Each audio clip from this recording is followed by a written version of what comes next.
দেখছো? জি স্যার। আমারে জ্বালা বই জাইলা বই রেকর্ডিং পাইছে রেকর্ডিং ওরে খেলা রে।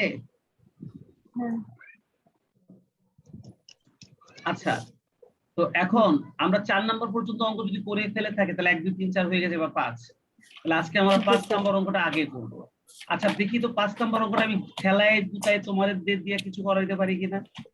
ওকে যদি স্যার। না হয় তাহলে আমি তোর অসুবিধা নাই। আমরা 4 নম্বরের পর আমরা আজকে এই যে 5 নম্বর অঙ্কটা এই যে আমরা এখানে আমাদের বোর্ডে বসাই দিলাম। এই যে 5 নম্বর অঙ্কটা দেখছো? আমি যদি এই 5 নম্বর অঙ্কটা এখন আমি যদি আমার বোর্ডে লিখতে যাই তাহলে কত মিনিট সময় লাগতো তাই না? আর এখন আমি দেখো এই যে এক খোসা মরছি উঠে গেছে কেন? আচ্ছা স্যার এখনো আসে নাই তো।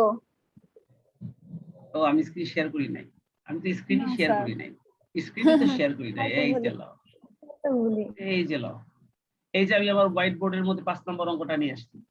আচ্ছা এই অঙ্কটার মধ্যে ওনারা ইনফরমেশন কি কি দিয়েছে আগে দেখো।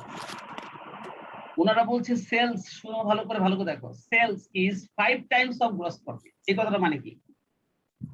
তার মানে গ্রস প্রফিট যা সেলস হচ্ছে তার 5 গুণ। গ্রস প্রফিট যা সেলস হচ্ছে তার 5 গুণ। Cost of goods sold is 1,50,000। আবার কস্ট অফ গুডস সোল্ড এর পরিমাণটা বলে দিয়েছে 1,50,000। অপারেটিং এক্সপেন্সটা হচ্ছে 10%। অপারেটিং এক্সপেন্সটা বলে দিয়েছে ওনারা 10%। আচ্ছা এই যে পার্সেন্টেজটা যে দিছে এটা কার 10%? এটা সেলস এর 10%। যে কোনো খরচ বা যে কোনো প্রফিটের কপালে যদি পার্সেন্টেজ দিয়ে দেয় ওটা কার পার্সেন্টেজ? ওটা সেলস এর পার্সেন্টেজ। আর নন অপারেটিং এক্সপেন্স হচ্ছে 5%। নন অপারেটিং এক্সপেন্সটা কত পার্সেন্ট? 5%। 5%। এটাও তো তাহলে সেলস এর 5%। হ্যাঁ তাহলে দেখো sales is 5 times of gross profit. তাহলে সেলসটা হচ্ছে গ্রস প্রফিটের 5 গুণ। এটা হচ্ছে প্রথম কথা। আর কস্ট অফ গুডস সোল্ড হচ্ছে 1,50,000 টাকা। কস্ট অফ গুডস সোল্ড 1,50,000 টাকা। অপারেটিং এক্সপেন্স হচ্ছে 10% অফ নন অপারেটিং এক্সপেন্স 5%। তাহলে অপারেটিং এক্সপেন্স হচ্ছে 10% আর নন অপারেটিং এক্সপেন্স হচ্ছে 5%।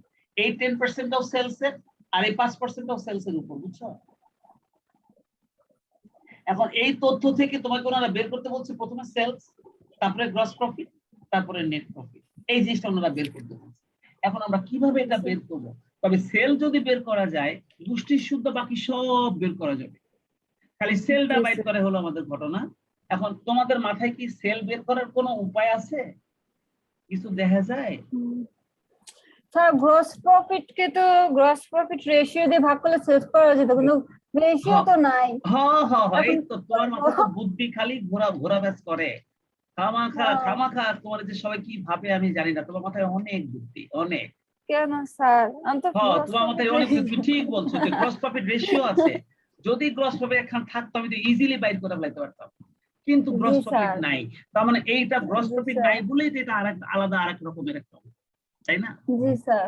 আচ্ছা তাহলে আমাদের রিকোয়ারমেন্ট 1 এর মধ্যে ওনারা বলছে সেলস বের করো। তাহলে আমিও রিকোয়ারমেন্ট 1 করছি। রিকোয়ারমেন্ট 1 করছি। তোমার তো কারেন্ট আছে তাই না? তোমার তো কারেন্ট আছে। জি স্যার আমার আছে। জি স্যার আমার আছে। তুমি আমার সাথে সাথে করো। রিকোয়ারমেন্ট 1। রিকোয়ারমেন্ট 1 এ আমাদেরকে সেলস বের করতে বলছে। কিন্তু এখানে দেখতে পাচ্ছি যে এখানে গ্রস প্রফিট না, কস্ট অফ গুডস সোল্ড দেওয়া আছে, কিন্তু cost of goods sold ratio নাই। জি স্যার। তাহলে আমরা সেলটা কিভাবে বের করব? সেই জন্য এখানে আবার একটা কথা ওনারা বলে দিয়েছে, sales is 5 times of gross profit. তার মানে গ্রস প্রফিট যা সেলস হবে তার 5 গুণ। গ্রস প্রফিট যা সেলস হবে তার 5 গুণ। 5 গুণ। বুঝতে পেরেছো? জি স্যার। তাহলে বলো তো আমি লিখলাম লেট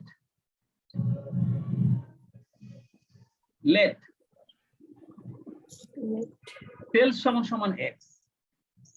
আমরা যদি সেলস কে এক্স ধরি তাহলে গ্রস প্রফিটটা 5 ভাগের 1 ভাগ হবে না?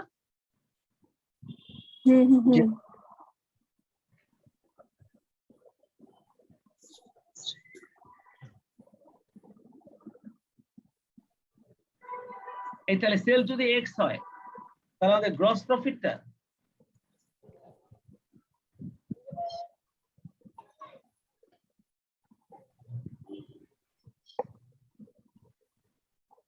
এক্স এর 5 ভাগের 1 ভাগ হবে না?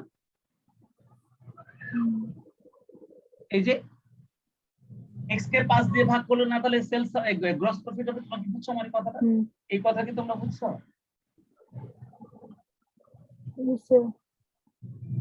সেল যদি এক্স হয় তাহলে গ্রস প্রফিটে তার 5 ভাগের 1 ভাগ, তাহলে এক্স কে 5 দিয়ে ভাগ করলে যা হবে এটা হবে গ্রস প্রফিট, তাই না? জি স্যার। হয়েছে? আচ্ছা তোমরা বলো তো, আমরা জানি না সেলস মাইনাস গ্রস প্রফিট সমান সমান না cost of goods sold?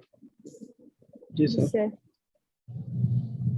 Sir sales minus হবে স্যার, হ্যাঁ সেলস মাইনাস হবে স্যার। হ্যাঁ সেলস মাইনাস গ্রস প্রফিট, তাহলে সেলস থেকে গ্রস প্রফিটটা মাইনাস করলে আমরা না কস্ট অফ গুডস সোল্ড পাই, সেলস থেকে জি, গ্রস স্যার। প্রফিট মাইনাস করলে না আমরা কস্ট অফ গুডস সোল্ড পাই, এটা এটা তো জানো। জি স্যার। আচ্ছা কিন্তু প্রশ্ন হচ্ছে আমরা সেলসটাকে কি ধরেছি? এক্স। আমরা সেলসটাকে ধরেছি হচ্ছে এক্স মাইনাস আমাদের কস্ট অফ গুডস সোল্ডটা কত ছিল? X by 5, divided by 5। এটা ছিল আমাদের গ্রস প্রফিট, আর এটা সমান সমান আমাদের কস্ট অফ গুডস সোল্ডটা কত ছিল? ওই দেখো 1,50,000, দেখছো? 1,50,000। জি স্যার। এবার তো সমাধান করে তুমি এক্স এর মান বাইর করতে পারবা। বলো তো এখানে আমাদের লসাগুটা 5 হবে না? জি স্যার।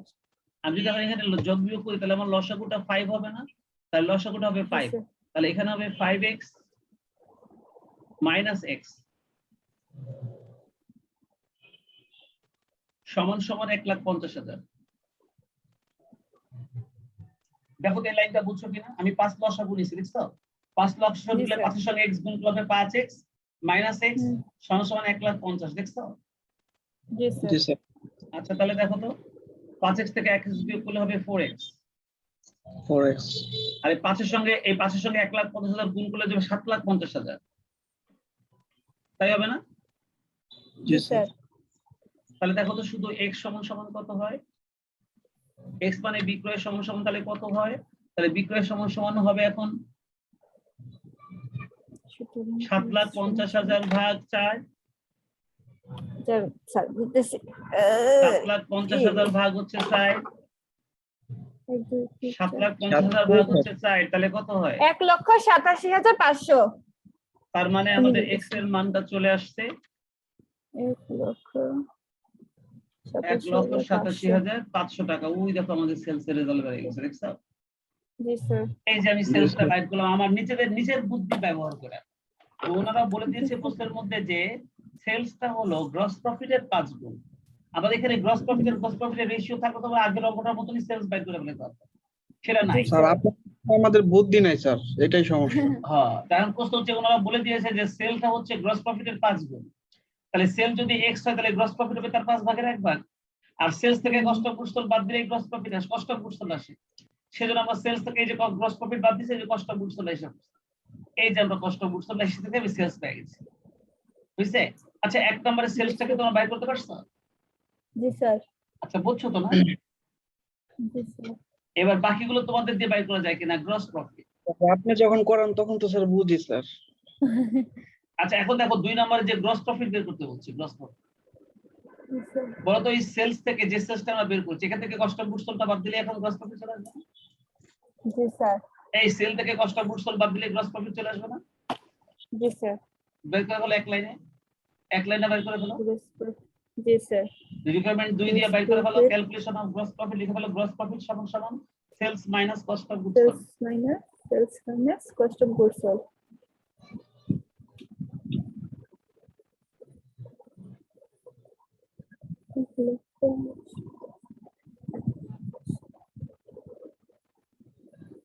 এই গ্রস প্রফিট কত বাইর হয় দেখো তো?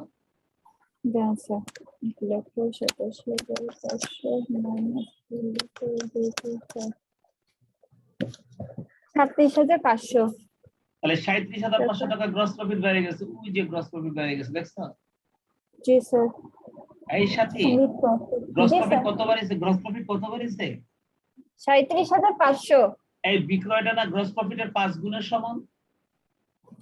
ও তাহলে তুমি 37,500 এর 5 দিয়ে গুণ দাও তো ক্যালকুলেটরে। 37,500 রে 5 দিয়ে গুণ দাও। 5 দিয়ে গুণ 1,87,500। ওই দেখো বিক্রয় আল্লাহ। বেড়ে গেছে, দেখছো? জি দেখছো? স্যার। তাহলে 37,500 তো গ্রস প্রফিটের 5 গুণ ছিল বিক্রয়, তাহলে বেড়ে গেছে যে বিক্রয়, এই যে তোমার গ্রস প্রফিট আর এই যে হচ্ছে বিক্রয়, দেখছো? জি স্যার। তাহলে আমাদের 2 নাম্বার রিকোয়ারমেন্টের জবাবটা হয়ে গেল। জি স্যার। আচ্ছা 3 নাম্বার আমরা বের করতে বলছে নেট প্রফিট। দেখো আমি 3 নাম্বারের নেট প্রফিটটা কিভাবে বের করব?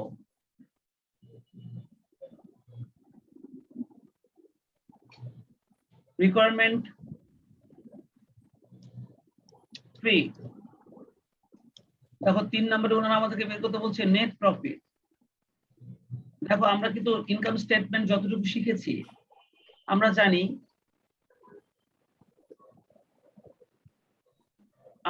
নেট প্রফিট সমান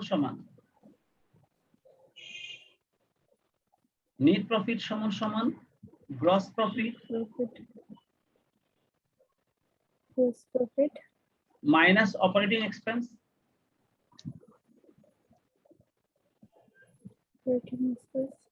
মাইনাস নন অপারেটিং এক্সপেন্স।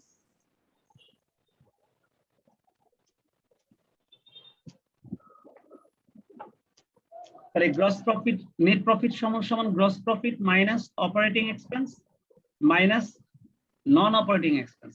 তার মানে গ্রস প্রফিট থেকে অপারেটিং এক্সপেন্স এবং নন অপারেটিং এক্সপেন্স বাদ দিলেই গ্রস প্রফিট পাওয়া যায়, নেট প্রফিট পাওয়া যায়। তাহলে দেখো তো আমরা একটু আগে গ্রস প্রফিটটা কত টাকা বের করেছিলাম? 37,500। তাহলে 37,500 টা ছিল আমাদের গ্রস প্রফিট মাইনাস অপারেটিং এক্সপেন্সের ব্যাপারে ওনার একটা কথা বলেছে। অপারেটিং এক্সপেন্সের ব্যাপারে বলছে প্রথমে এটা 10%, কিন্তু আমি বলেছিলাম এটা কার 10% হবে? এটা বিক্রয়ের 10% হবে। বিক্রয়ের 10% হবে। বিক্রয়টা কত ছিল? 1,87,500। তাহলে 1,87,500 ইনটু 10%। 10% এর ব্র্যাকেটে রাখলাম। এবার minus non operating expense. Non operating এক্সপেন্সটা কত পার্সেন্ট বলছে? 5%। কার 5%? ওই বিক্রয়ের 5%। তাহলে ওই 1,87,500 এটারই 5%।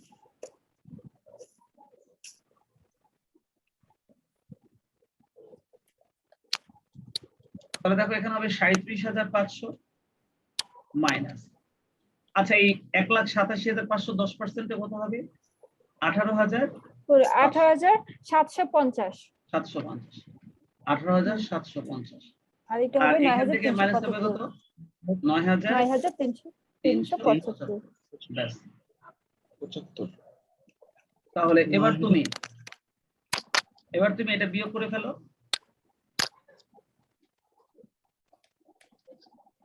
9,375 হয়েছে। 9,375 হচ্ছে আমাদের নেট প্রফিট। তাহলে 9,375 হচ্ছে আমাদের নেট প্রফিট। ওই যে দেখো অ্যানসার দেওয়া আছে 9,375।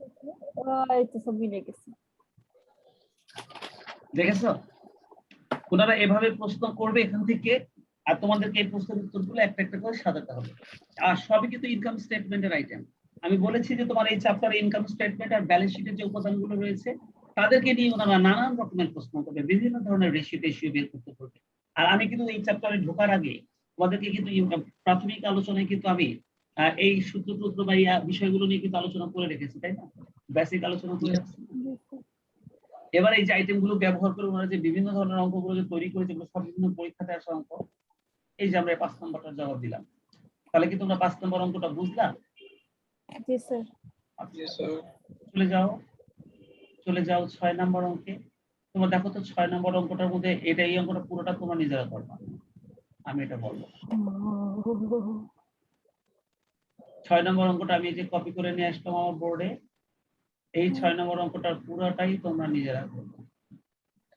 আমি খালি সায়া দেখো প্রথমে ওয়ার্কিং ক্যাপিটাল। হ্যাঁ, এই যে তোমার ওয়ার্কিং ক্যাপিটাল বের করতে বলছে। এই তোমরা বলো তো, আমি গত ক্লাসে একটা অঙ্কে ওয়ার্কিং ক্যাপিটাল তোমরা বের করে রেখেছিলাম।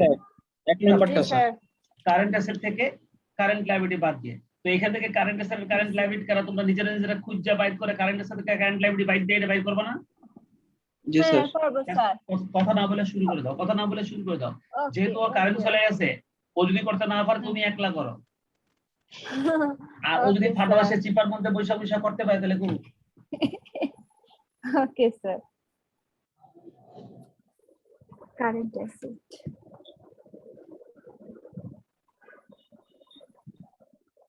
এক নম্বর হলো ওয়ার্কিং ক্যাপিটাল।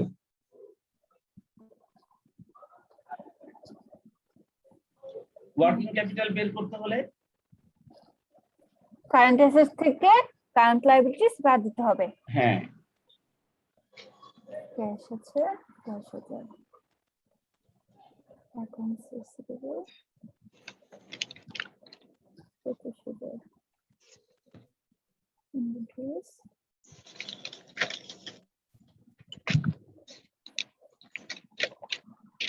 50,000, গুড এক্সপেন্স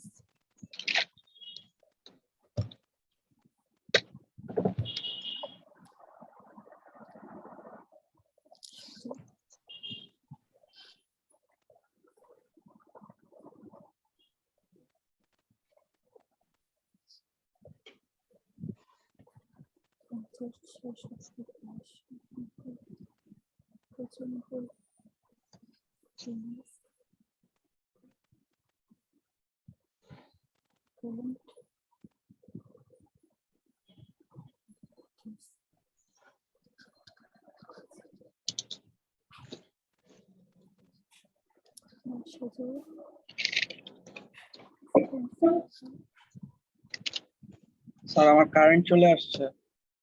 শুরু করে দাও। জি স্যার।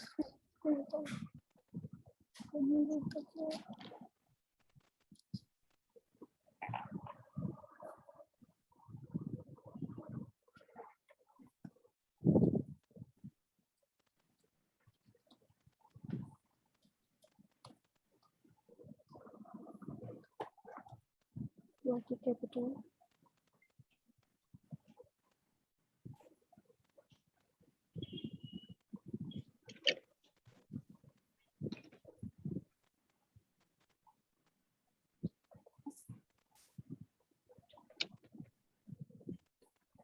liabilities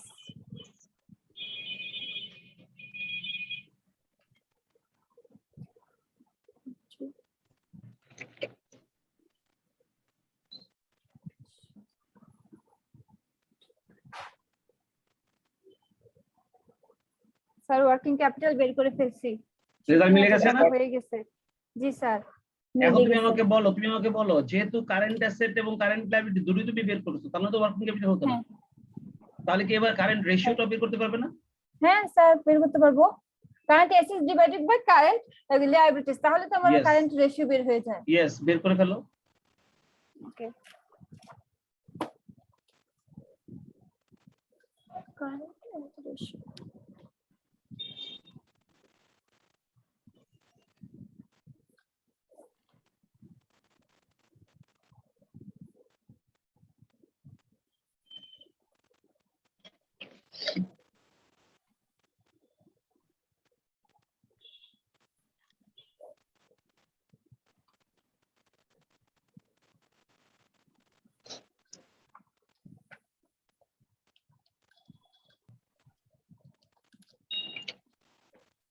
$3.8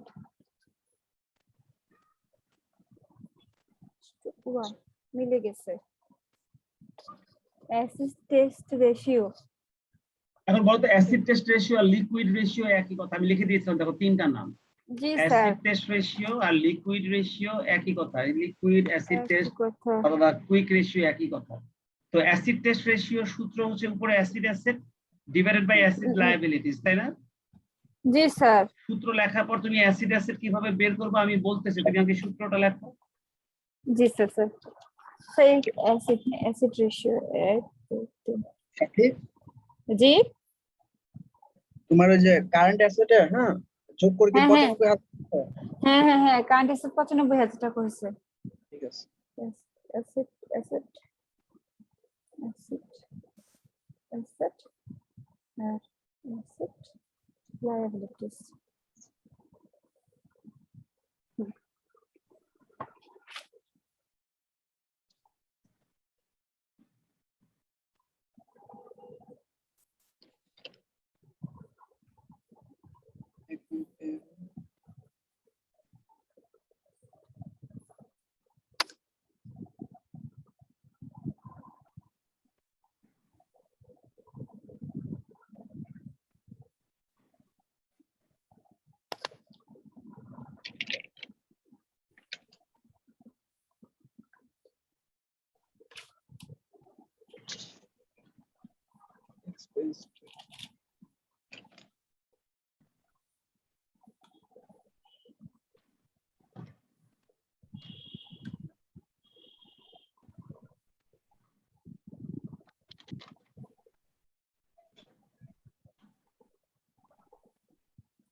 কারেন্ট লায়াবিলিটি কত আসছে?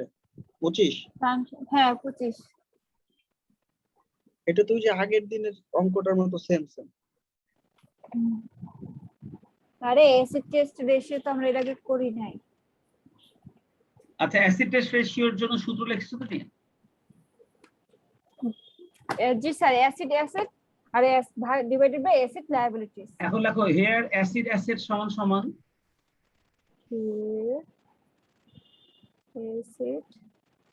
অ্যাসিড সমান সমান current Current asset asset minus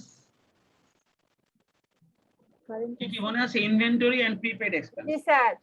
sir ওইখানে তো স্যার ওপেনিং ইনভেন্টরি ছিল না, না না না, নাকি ক্লোজিং ইনভেন্টরি? ব্যালেন্স শিটে কখনো ওপেনিং থাকে না, শুধু ক্লোজিং থাকে।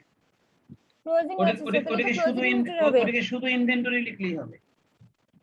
আচ্ছা আচ্ছা, current asset minus inventory minus Minus prepaid expense. Prepaid expense. হ্যাঁ, ইনভেন্টরিজ তাহলে অ্যাসিড অ্যাসেট কিভাবে বের করে? Current asset minus inventory minus prepaid expense. Prepaid expense. তুমি কিছুক্ষণ আগে কারেন্ট অ্যাসেট বের করেছিলে, জি সেই স্যার। কারেন্ট অ্যাসেট থেকে তুমি এখন ইনভেন্টরি আর প্রিপেড এক্সপেন্সটা বাদ দেবা। Inventory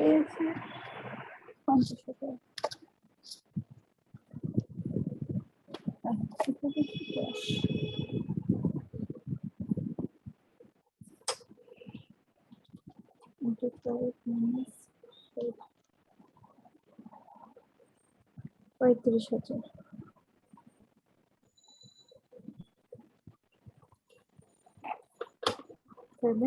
Asset liabilities.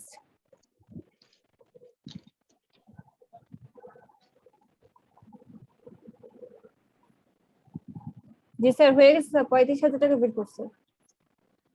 আর কারেন্ট লিকুইড লায়াবিলিটিস কি এটাকে আমরা অ্যাসিড লায়াবিলিটিসটা হচ্ছে Asset liabilities current liability minus bank overdraft. কিন্তু দেখো তো তোমার কি এই অঙ্কে ব্যাংক ওভারড্রাফট আছে? না স্যার, নাই তো। তাহলে তোমার কারেন্ট লায়াবিলিটিটাই এখন অ্যাসিড লায়াবিলিটি, বুঝছো? তাহলে অ্যাসেট লায়াবিলিটি সমান সমান কারেন্ট লায়াবিলিটিতে যে অ্যামাউন্টটা ছিল ওই অ্যামাউন্টটাই লিখে দাও।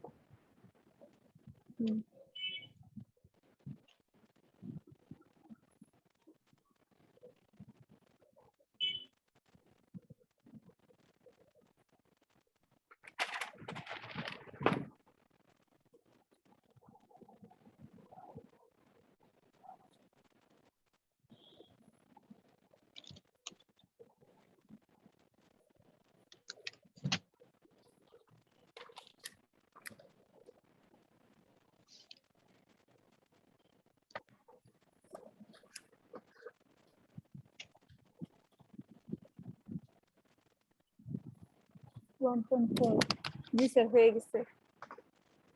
1.4:1। 4:1। দেখছো পুরো অঙ্কটা কিন্তু তোমাদেরকে দিয়ে করা ফেলাইলাম, দেখছো? জি স্যার।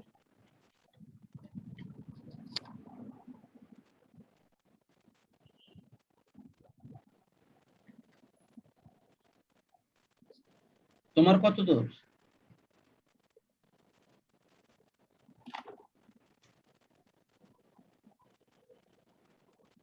সাথে জি, requirement to cash in hand কত? কারেন্ট অ্যাসেট কারেন্ট অ্যাসেটে রিকোয়ারমেন্ট কোনটা ভাই? Current ratio. কারেন্ট রেশিও, হ্যাঁ, current ratio divided by current liability. এটা সূত্র হেয়ার কারেন্ট অ্যাসেট দিতে হবে না? Current asset divided by current liabilities. হ্যাঁ, তারপরে হেয়ার দিয়ে কারেন্ট অ্যাসেট লিখতে হবে না? সেটা কেন হেয়ার দিয়ে লিখবে? আমরা তো এখানে কারেন্ট অ্যাসেট বের করে ফেলছি যে 95,000 টাকা, আবার পরে কারেন্ট লায়াবিলিটিস বের করছি 25,000 টাকা। এই দুটোকে একসাথে করে দিলে হবে? হ্যাঁ, ভাগ করে দিবা। শুধু ভাগ করে দিলে না? হ্যাঁ, কিন্তু এর আগের অঙ্কে তো আবার কারেন্ট অ্যাসেট আলাদা আলাদা করেই করছি, দেখছো এটা সেটা এক তো নম্বর। আমাদের অন্যভাবে চাইছে, সেজন্য আমাদের সেই অঙ্কে আর এই অঙ্কে তো সেম জিনিস চাই নাই। তুমি তো কিছুক্ষণ না, সেটার জন্য না, তুমি তো ওয়ার্কিং ক্যাপিটাল বের করতে গিয়ে কারেন্ট অ্যাসেট এবং কারেন্ট লাইবিলিটি তো বের করেছো ওইখানে, হ্যাঁ তাহলে আবার জি বের স্যার। করা দরকার নেই, তুমি গেলে এখন সরাসরি মানগুলো বসাই দিবা, বুঝছো? হুম। বুঝছো?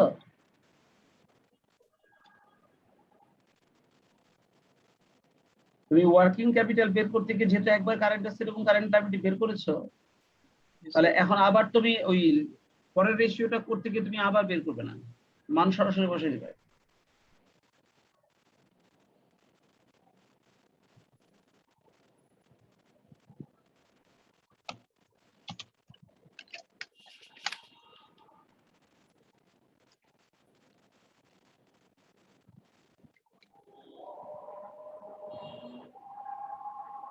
ও, তুমি যেটা দেখে ভাবছো, এখানে তুমি দেখো, এখানে তোমার কোশ্চেন 1 নাম্বার, সেখানে আমরা কারেন্ট অ্যাসেটস থেকে কারেন্ট লায়াবিলিটিস বাদ দিয়ে ওয়ার্কিং ক্যাপিটাল বের করছি। আবার তুমি যে অঙ্কের কথা বলছো সেটা তো কোশ্চেন নাম্বার 2, দুইটাতে এক অঙ্ক না, দুইটা আলাদা অঙ্ক। সেজন্য এই ক্ষেত্রে আমরা রেশিওর ক্ষেত্রে আলাদাভাবে আবার পয়েন্টগুলো বের করে দিছি, তুমি দেখো। কারেন্ট রেশিও, হ্যাঁ, কোশ্চেন নাম্বার 2। আচ্ছা এটা স্যার, question আমার number তো 2। আসছে 3.8, কিন্তু এখানে তো 3.8:1।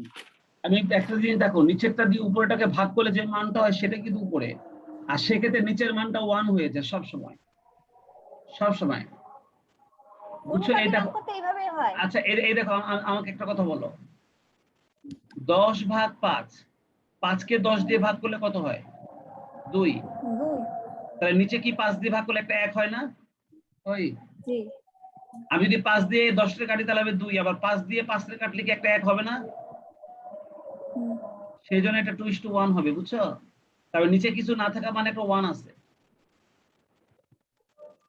নিচে কিছু না থাকা মানে একটা 1 আছে।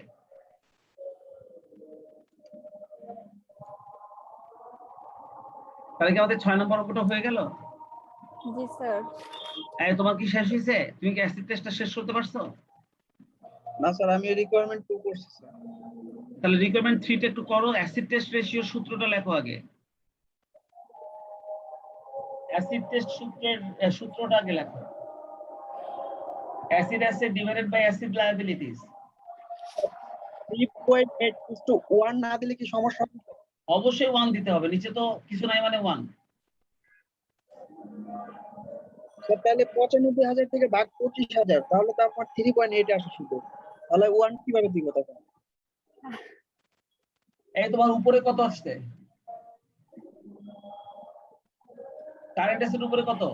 স্যার, ও মানে তো অনুপাতটা যে 95,000। বসাতে হবে সেটা বুঝতে পারতেছে না। হ্যাঁ, অনুপাতটা যে বসাতে হবে ইস্টু, ওই জিনিসটাকে বুঝতে পারতেছে না একটু আর কি। তোমার সব উপরে ঠিক আছে, কারেন্ট কিন্তু অ্যাসেটের আমরা পরিমাণ শুধু কত? এক কারেন্ট অ্যাসেটের পরিমাণ বসাবো। কত? 95,000। তাহলে কারেন্ট অ্যাসেটের পরিমাণ হলো 95,000, জি আর স্যার। কারেন্ট লায়াবিলিটির পরিমাণটা কত? 25,000। এখন এই 25,000 দিয়ে 95,000 কে ভাগ করলে, এই যে কাটাকাটি করলে এখানে আসে 3.58। 3.8। জি নিচে স্যার। তো কিছু থাকে না, নিচে তো কিছু থাকে না, থাকে? না, না স্যার। কিছু থাকে না মানে এটা 1, কিছু থাকে না মানে এটা 1, তাহলে অনুপাতটা হবে 3.8:1,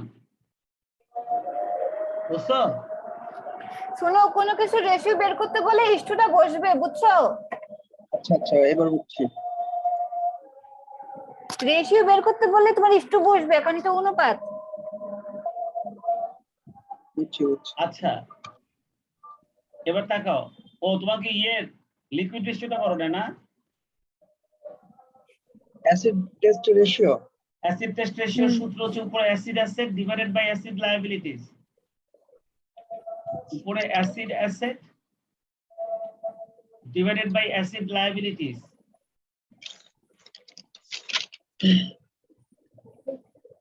স্যার এটা আমি ক্লাস শেষে করে নেব না স্যার। আচ্ছা,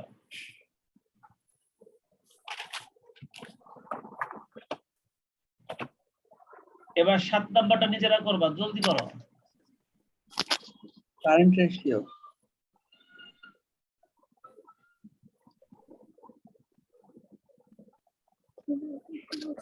ডাইরেক্ট কারেন্ট রেশিও চাইছে। ডাইরেক্ট কারেন্ট রেশিও সবই সমান।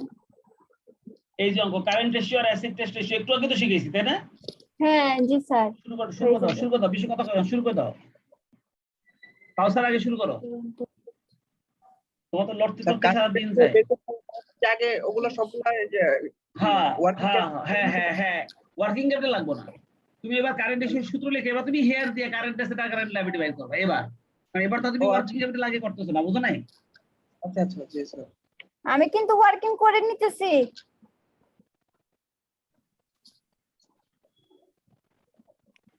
ওয়ার্কিং করবা কেন? ওয়ার্কিং করেই নিতেছি, দাঁড়াও আমি ডাইরেক্ট বসে দেব তখন। ওয়ার্কিং কে এটা এটা আমি দেখাইতে হবে? পরবর্তীতে তুমি করো। প্রিপেড ট্রেন্ড ওয়ার্কিং করলে তো আসে হচ্ছে 18,000 76,000 আর হচ্ছে 12,000, তাহলে কত হয়? 10 20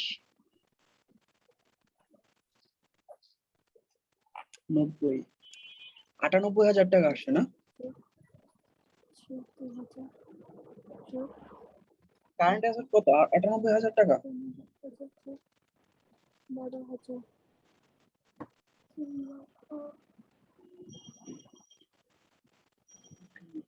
দাঁড়াও ভাই। 20,000 23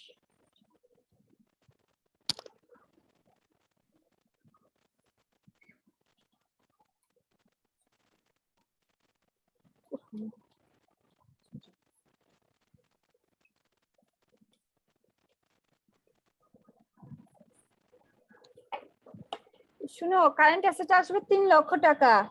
হ্যাঁ হ্যাঁ বুঝতে পারছি, ওই যে 1,94,000 আছে একটা এই যে ইনভেন্টরি, হ্যাঁ এটার জন্য। হ্যাঁ বুঝতে কারেন্ট পারছি। লায়াবিলিটিস আসবে 1,15,000 টাকা।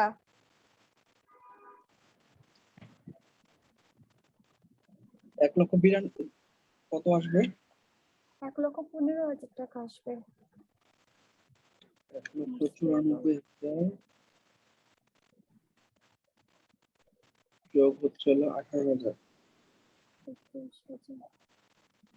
যোগ হচ্ছে 76 সুতরাং কারেন্ট রেশিও যোগ হচ্ছে প্রিপেড রেন্ট 12,000।